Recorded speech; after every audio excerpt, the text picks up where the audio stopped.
Hi friends, तर माझी चालू होती संध्याकाळची तयारी, ती म्हणजे स्वयंपाकाची. संध्याकाळ झाली होती. म्हटलं चला स्वयंपाक करून घेऊया पटकन. आणि आजची संध्याकाळ जरा घाई गडबडीचीच होती. ती का तर मी सांगतेच तुम्हाला पुढे. तर त्याआधी मी इकडे डाळ भात वगैरे लावायचा होता आज, कारण डाळ भात थोडंसं पटकनही होतो. तर मी त्याची तयारी करत होते इकडं. आमच्या इथं तसं रोज डाळ भात खाल्ला जात नाही. काही ठिकाणी रोज संध्याकाळच्या वेळेस डाळ भात हा असतोच कंपल्सरी, पण आमच्या इथं तसं काही नसतं. चपाती आणि भाजीच असते. डाळ भात वगैरे काही असं रोज नसतं. हप्त्यातून एकदा किंवा दोनदाच आम्ही करतो. तर त्यासाठी मी त्याची तयारी करून घेतली.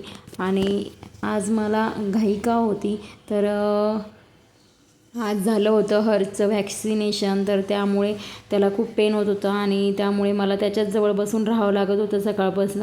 कारण त्याचा थोडा जरी पाय हलला तरी तो लगेच रडायला लागायचा. पण मग आता संध्याकाळी मी थोडंसं त्याला औषध वगैरे देऊन झोपी घातलं होतं. म्हटलं आता थोडंसं तो झोपला आहे तोपर्यंत आपली कामे करून घ्यावीत. म्हणून माझी संध्याकाळ थोडीशी घाईचीच होती. पटकन कुकर लावलं आणि इकडे दिवा वगैरे लावून घेतला. त्यानंतर मग म्हटलं चला आईची एक्झाम आहे स्कूलमध्ये, तर तो अभ्यासाला बसलेला होता. मग त्यालाही अभ्यास करायचं सांगितलं होतं मी, इथं बसून अभ्यासही कर आणि झोकाही दे म्हणून. मग तो रीडिंग पण करत होता. मग त्याला जे जे सांगितलं होतं ते त्याने केलं होतं. मग तो म्हटला की मम्मी माझं एकदा घे. कारण मुलांचं कसं असं त्याने थोडं जरी केलं तर त्यांना असं वाटतं की आपलं लगेच घेतलं गेलं पाहिजे. मग मी त्याच्याजवळ जाऊन बसले आणि त्याला म्हटलं की मला सांग तू काय काय पाठ केलं आहे. मग त्याने जेवढे क्वेश्चन मी सांगितले होते त्यापैकी काही केले आणि काही राहिले होते.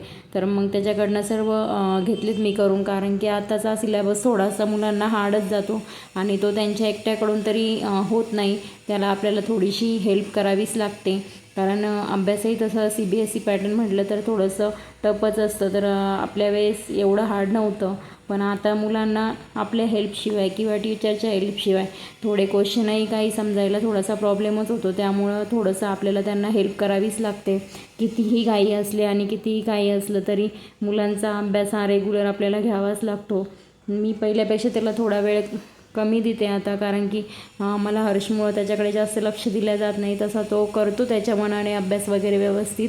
पण आता थोडीशी एक्झाम आहे, तर मग एक्झामला नेमकं कोणते क्वेश्चन येऊ शकतात वगैरे काय त्याला लर्निंग करायचं आहे हे त्याला एवढं काही अजून कळत नाही. त्यामुळे मला त्याला त्याची मदत करावीच लागते. त्यानंतर मग मी परत किचनमध्ये आले. परत त्याला अभ्यासाला बसवलं आणि इकडे आले आणि कणिक वगैरे मळून घेतली. मला स्वयंपाक वगैरे करताना पूर्ण किचन थोडंसं क्लीनच हवं असतं.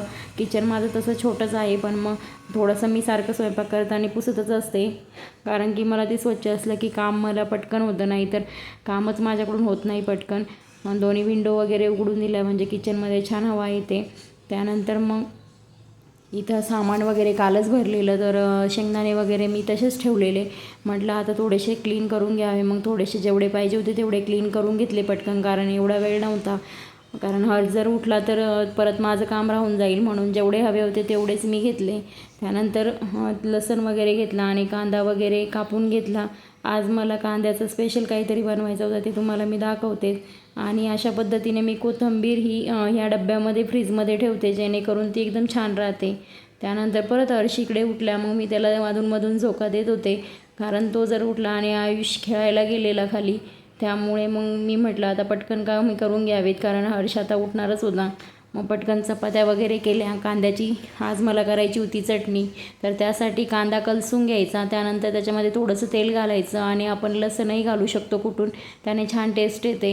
आणि त्यासाठी मी शेंगदाण्याचं कुटही बारीक करून घेतलं. जास्त बारीक नाही करायचं, थोडंसं जाडसरच ठेवायचं. कांदा थोडासा लालसर झाला की त्यात लाल तिखट मीठ वगैरे घालायचं, थोडीशी कोथिंबीर घालायची आणि शेंगदाण्याचं कूट घालायचं. त्यानंतर मग इकडे डाळ भातही झाला होता. मग वरणाला फोडणी देऊन घेऊया. मग वरणाला फोडणी द्यायची तयारी केली.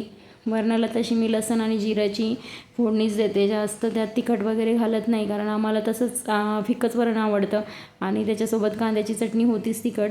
त्यामुळे मग साधंच वरण बनवलं आणि पटकन सर्व काही आवरून घेतलं. कारण साधं वरण हे केलं की त्याच्यासोबत आम्हाला भाजी वगैरे तशी हवी नसते. त्यानंतर मग मी भांडे वगैरे म्हटलं स्वयंपाकाची भांडे घासून घेऊया, नंतर जेवणाची थोडीच भांडे पडतात. आणि मी म्हणजे नेहमीच स्वयंपाक केला की ते भांडे अगोदर क्लीन करून घेते, त्यानंतर जेवणाची वगैरे भांडे घासते. कारण जेवण केल्यानंतर मला खूप कंटाळा येतो एवढे सारे भांडे घासण्याचे. त्यामुळं मग मी स्वयंपाक झाला की थोडे भांडे असले की ते घासते आणि किचन ओटा वगैरे क्लीन केला.